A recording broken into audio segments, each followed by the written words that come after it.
Hello, Fellow-litas. I filmed a whole intro for this video and it disappeared into the ether, so I am re-recording it the only time I have this week so that I can get this video out to you on time. I had a whole bunch of shipments in the mail and I asked Instagram whether the folks there would prefer that I review an idle Lolita dress or a strawberry skirt set. Seems like y'all wanted the idle Lolita, but since then, the pile has grown.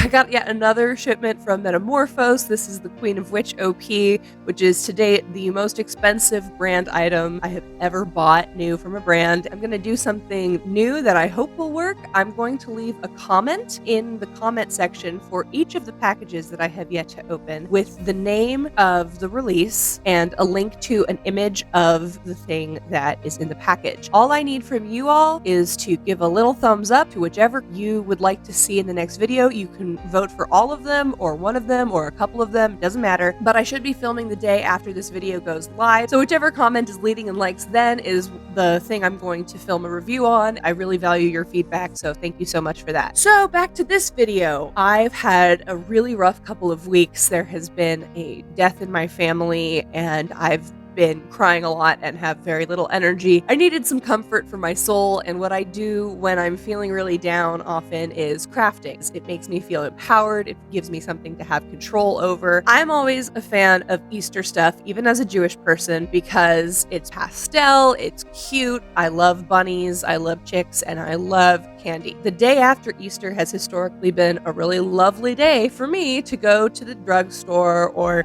the craft store and just buy a bunch of really discounted, really cute Easter stuff. This year I did not go as crazy as I usually do, but I did buy a box of the Peeps cereal, which I have been eating and it's so sugary, I love it. The other two things are the subject of this video. I modified these two things to be Lolita items that I could use in a coordinate. I have this pair of pink light up bunny ears. It has this very ugly switch on the back that I have been able to cover. Part of the tutorial is making these match the bunny, but the brunt of this video is going to be talking about how I modified this very inexpensive bunny from my local CVS. She was about $4 or $5 on deep discount and I had an extra bucks coupon, so she was essentially free to me, and I modified her into a usable bag. Basically, I spent $10 to create these items from stuff that I already had in my craft stash. This may end up being more expensive for some of you if you don't have a lot of crafting experience and would need to go out and buy these items. This is my very first tutorial style video. I have been struggling with lighting and tripod and audio. As of recording this, there's like 350 of you who have subscribed. I feel like this is awful timing because I'm not putting my best face forward for you, but I'm just so grateful. 350 some odd people think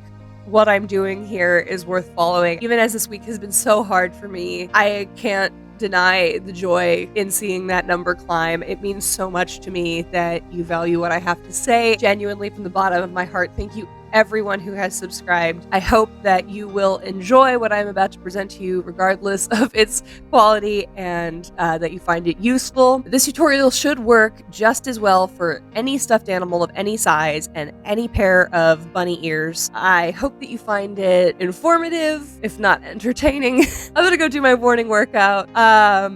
Take it away, past me.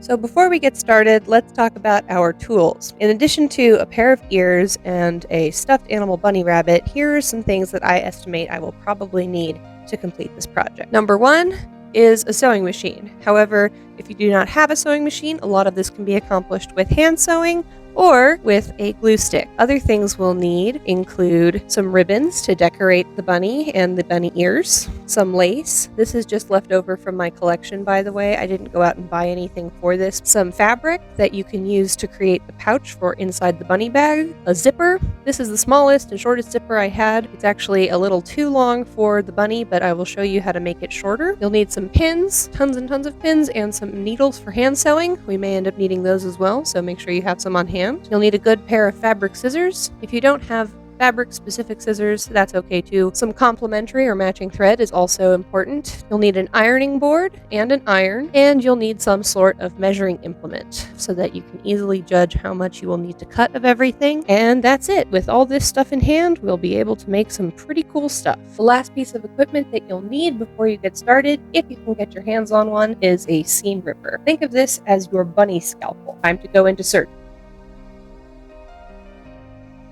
All right, patients, be brave. Scalpel ready?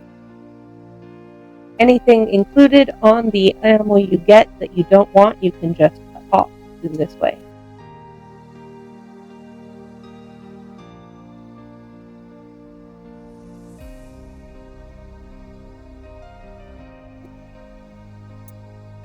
Very good, very good. Now let's flip the patient over. With your seam ripper, down the back seam, you want to open it up from the back of its neck all the way down to the bottom of the tail, assuming it has a tail. Insert and pull up. In a pinch, of course, you could use your scissors, but then you want to be very careful not to cut any of the excess fur.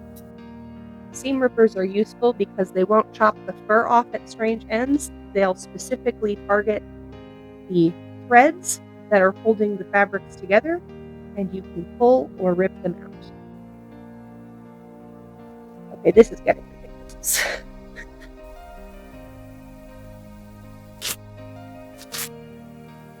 This is easier to do without props.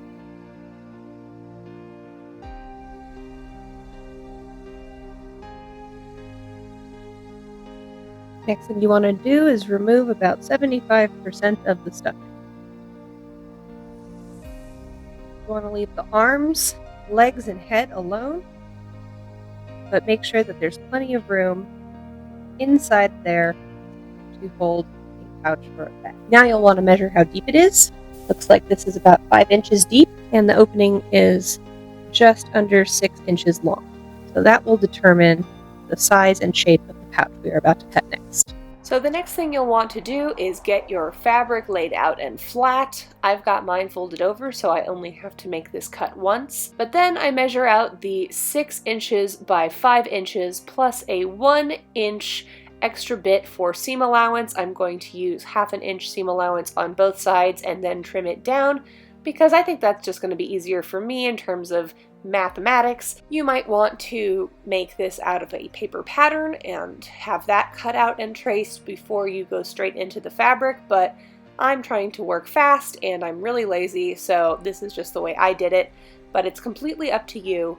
In the end, you should have 2 pieces of fabric that are the same size and shape, both rectangular, to suit the measurements that you took earlier for the depth and the length of the zipper area of your stuffy. You'll notice mine has a little bit of the selvage edge on it. That is fine. I did this intentionally because this is what I plan on lining up with the bunny's rough edge, and I didn't want it to fray, so I thought that would be a fine thing to leave exposed, and it's going to get folded over, so it's not like you'll really see it once it's installed in the bunny anyway. For best results, the next thing you're going to want to do is iron the fabric. I start off by getting the iron heated up to the cotton setting, since the fabric I'm using is cotton, but you should use whatever is right for the fabric you've chosen. I iron first on the back of the fabric and then on the front, just to make sure that all of the little creases that have developed from being in storage are gone, and this will set me up really well for when I move on to the next step, which is pinning the fabric. I put the fabric right sides together, which means that the printed sides are facing each other, and then I'm going to pin along the 3 edges that do not include the selvage edge, as those are where I'm going to place my seams. To make it easier to get through the sewing machine, I'm leaving my pins a little bit away from the edge, and I'm having them all face the same direction so that I can just pull them out as I go while I sew. This is a trick I've learned from being an experienced sewist, but whatever you've learned that you're comfortable with is the way you want to go. Once you're all pinned, it's time to head to the sewing machine. With my appropriate colored thread in the machine, I line up the edge of the fabric with the 4/8 seam allowance line. I stitch a simple straight stitch around the 3 pinned edges, And then to make sure that fraying sides are kept to a minimum, I line the sewing machine up directly outside of the stitch I've already made, switch to a zigzag, and go across those 3 edges one more time. I'm left with a lot of extra fabric kind of flopping out around the edge, so I'm going to cut that extra bit off so that it's just outside the zigzag area. This should keep things neat and tidy and sturdy for actual use as a bag. Now that I've got the pocket created, I'm going to slip it inside the cavity of the bunny, and I'm going to line the edge that does not need finishing up with the unfinished edge created when we cut the bunny open at the back seam. I'm going to pin the pocket to the outer shell of the bunny with the same technique of having my pins all face the same direction, and I'm going to pin it such that the pins are on the inside. I find it will be easier to see what I'm doing if I've got the furry part facing down on the sewing machine, so I'm pinning along the inside where these 2 fabrics meet. Keeping the same zigzag stitch from the last sewing step, I'm putting the bunny into the sewing machine, and I'm just one side at a time going to stitch across the area as close to the edge as possible. Because the fur is so fluffy, you want to make sure that you're catching the actual fabric base and not just bits of the fur during this step,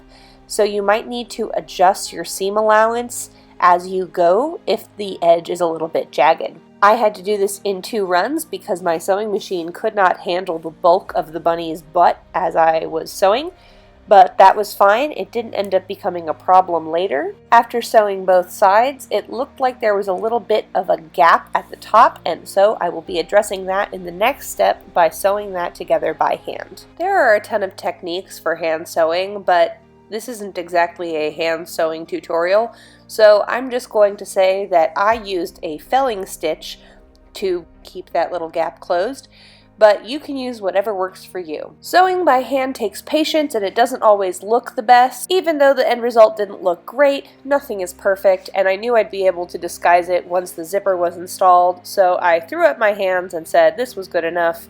We're ready to install the zipper now, but the zipper itself needs to be shortened first. So I'm going to line up the top edge with where I think it should fall when it's installed. When I tuck the zipper in, I can see about where the edge of the zipper will meet the tail, and I take that out and mark it with a pin. This is where we're going to shorten the zipper to. To shorten the zipper, we're just going to do a whole bunch of whip stitching by hand. So we prepare our needle the same way as we would for any other hand sewing endeavor, and go around in a circle over and over and over again. My rule of thumb for this is to try and make the width of the overlapping stitches about the same as the bottom stopper of the zipper. Then we tie it off, cut off the excess thread, and as you can see, that zipper cannot be pulled past the thread that's blocking it, effectively shortening the zipper. If you have a plastic zipper, you can cut off the rest, but since I have a metal and cloth zipper, I'm just going to tuck the excess in. Starting at the top where the zipper separates, I'm going to pin each side in place by folding over the edge of the furry bunny bit and pinning the zipper to the outside, leaving the metal teeth exposed. This is the easiest way to get the zipper set up to be sewn by hand, which is how I'm planning on doing this because I cannot fit this much fluff in my sewing machine at this point. So one side at a time, I'm just going to get the zipper lined up. Then starting the seam and knot from the inside, poking out, I'm going to go in and out, backtracking with each stitch.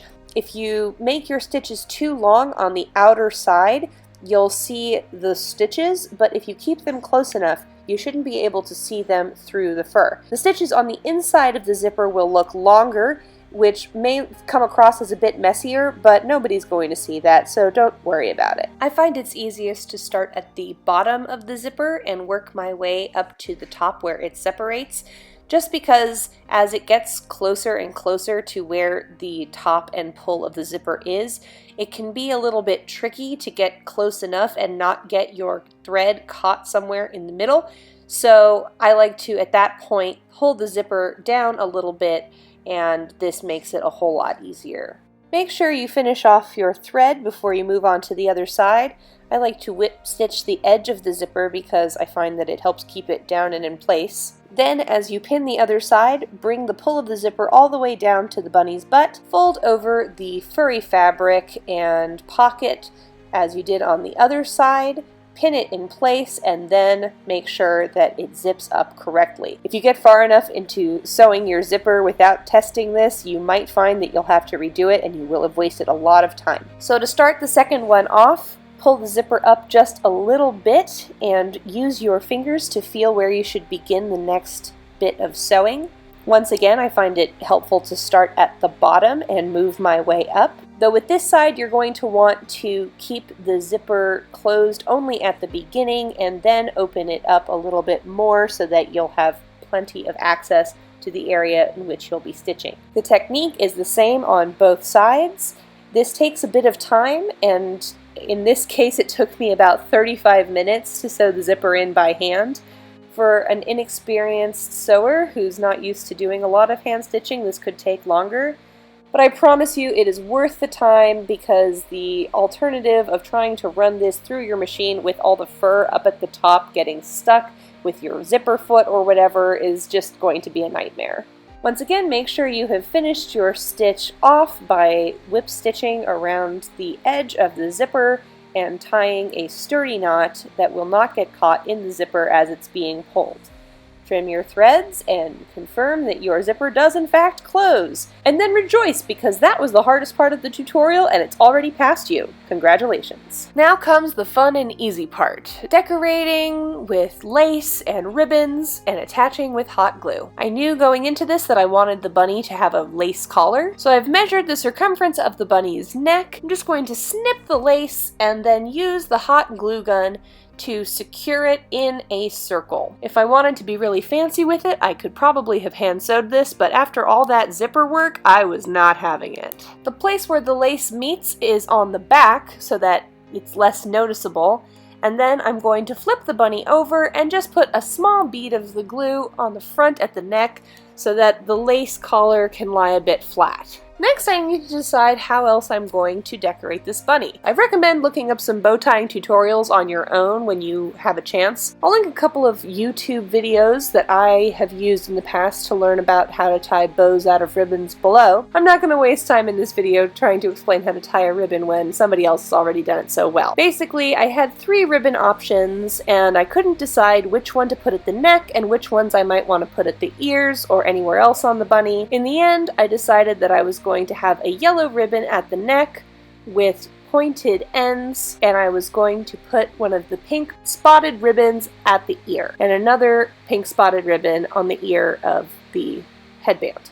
So after I tied the bow, I just add a little bit of glue to the back of the ribbon and I press it in place in the center of the neck onto the same area that I had just glued the lace down onto the bunny. Next, of course, I'm going to hot glue gun the pink ribbon the same as I did the yellow one, but I'm spreading it across a little wider bit of an area because I'm going to be pressing it against the bunny's head, and I want to make sure that it's going to be nice and sturdy. I found some cabochons in my collection from my resin crafting and deco days, and I decided that since I had 3 of this flower with the blue and yellow, that I would add those also to the bows. So I just add a little bit of glue. Doesn't take much pressure until they are secured. Now I'm going to decorate the bunny headband in the same way, starting with the lace at the base. I'm only covering the top and front of one side of this, and I don't need the lace to go all the way down behind my ears while I'm wearing it, so I just measure enough to cover both sides symmetrically and also hide the box with the switch on it, and I cut that out and get that hot glued on. Once that's done, I apply a little bit of glue to each side of the ear on the same side as the box because that's the side that matches the bunny rabbit and because I want to hide the box. I press the ribbon down until it's secure and once again glue the cabochon on top. And now I have these very flashy, very cute ears. And now, because I want to make my life harder, I'm going to make myself a strap instead of just finding some sort of pre-made strap to attach to this bunny bag. I could also have just left it with no strap and made it a pouch that I could carry by hand, but no, I want to make my own life miserable. So I measure out a rectangle, once again on folded over fabric, to cut 2, which I am then going to splice together into one long strip to form the strap. How thick you make this strap is completely up to you. Once again, I could have gone and found some pink strapping material and just glued or sewn that on and made my life a whole lot easier, but sadly, you must learn from my mistakes. So we head back to our handy dandy iron, and on the same setting as before, I'm just going to flatten these pieces I've just cut out because it's going to be a whole lot easier to sew them together once they're all pressed flat. I line the smaller ends of these fabric pieces up together so that I can sew a quick straight seam down the side. This combines 2 long but relatively short rectangles into one much longer rectangle. Here I've started with the zigzag stitch and I'm going to just run another straight stitch right along the edge, saving as much of the length of this as possible. I'm going to snip the threads, and then of course I'm going to go back to the iron to press this seam flat so it'll be easier to turn into a tube for the strap making. While I didn't pin that very short seam, I am going to pin the edges of this longer piece together because I don't trust myself not to get too sloppy with it. So I'm just matching up the edges and adding pins so that I can easily run it through the sewing machine. Once again, I'm doing a straight stitch reinforced directly outside with a zigzag stitch. This is just to make sure that the strap's going to hold up over time. And then I'm going to trim the excess fabric off of the edge, since I ended up using a very wide seam allowance to make the strap much narrower than the fabric I had cut out. The next step is to turn this tube that I've created inside out to prepare it for pressing into its final strap form. This takes a bit of time since I didn't use any tools, and there are a bunch of tutorials on YouTube for how to do this with a tool or without that I will link in the description. But just suffice it to say, this took a while to do by hand. I had to use a paintbrush to kind of push some of the fabric through, but in the end I had a tube with the correct side out and the seam intact. For pressing the strap flat, I'm just going to locate the seam and make sure that it is as close to the middle and facing up as I can get it.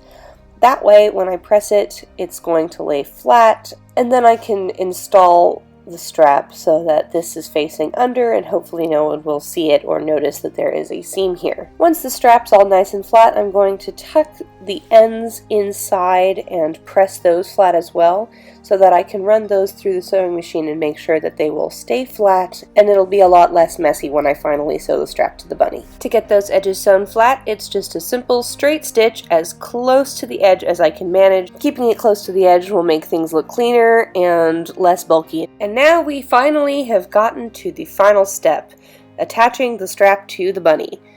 I'm going to tuck both of the strap ends into the back of the collar of the bunny to sort of get a sense of the positioning and make sure that my strap seam is going to be facing down when worn. Then I'm going to pin the straps in place where I want them and then very carefully hand sew the strap ends down into the fur of the bunny. I suppose you could use glue for this, but I just wanted to make sure that whatever I was making would be strong as possible, so I decided to go with hand stitching instead, but it's up to you. If you want to save time, you could consider gluing this.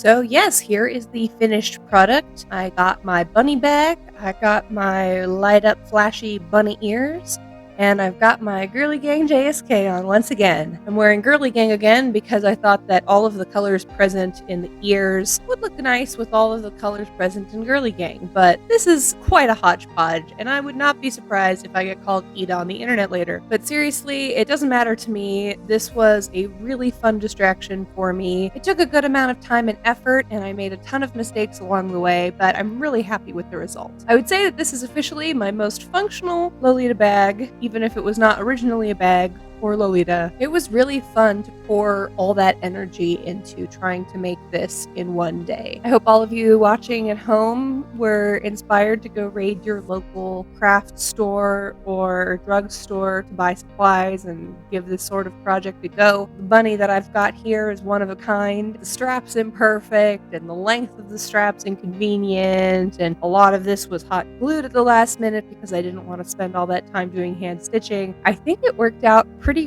great for a single day project, especially since I now have absolutely bizarro raver Lolita ears. I mean, they're not to everyone's taste, but I dig them. So I guess that's what's important. I just wanted to do something that would bring a lot of joy, and as a result, I now have a bag that is actually able to fit most of the stuff I would want to take to a meetup. And now that I've done a test run with a cheap bunny that, don't listen, frankly, I didn't care about and started hacking and whacking and smacking, I actually really fell in love with her through this process. I managed to take a bunch of stuff from my stash and some cheap drugstore bunny stuff and turn it into something that now I hope to be able to enjoy using at meetups and have in my background in my video next to my very expensive brand baggies. And this thing seriously does carry a lot more stuff than I anticipated. I didn't go into this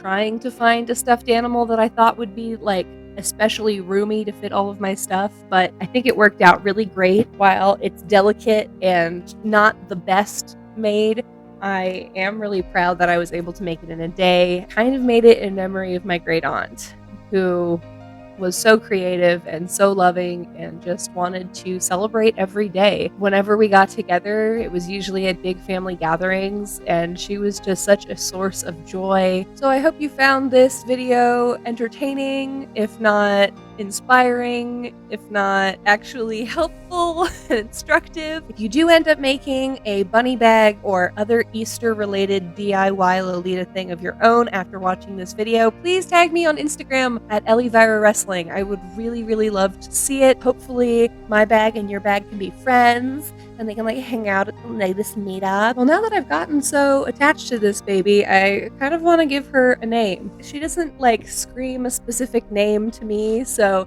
if you have any ideas for a name for this bunny that isn't just like Bun Bag or something. Oh my god, Bun Bags. It's not Bun Bags. Let's not name her Bun Bags. If you have an idea for a name for her, please drop it in the comments. I would love to hear your ideas. Maybe in the next video, I'll announce which one I pick. My next video is going to be something more along the lines of my usual content about a whole bunch of stuff over the summer and autumn of last year, and they're all now just starting to trickle in. I'm trying to save things for first impressions and whatnot for these videos, and I've got this stockpile going here, but I could really use your help in prioritizing what I'm gonna do next. Tell me what you want, what you really, really want. I'll give you what you want, what you really, really want. I want a bun, I want a bun, I want a bun, I want a bun, I want a really, really, really want a bun, a bun now. If you liked this video, enjoyed it in any way, please give it a thumbs up. I don't usually do tutorials and crafting stuff, but I do a lot of experimental Lolita coordinates, so if that is your thing, please do give me a subscribe. I've been Ellie Vyra. Thank you so much for watching. You are the greatest, and I hope to see you in the next video. Bye!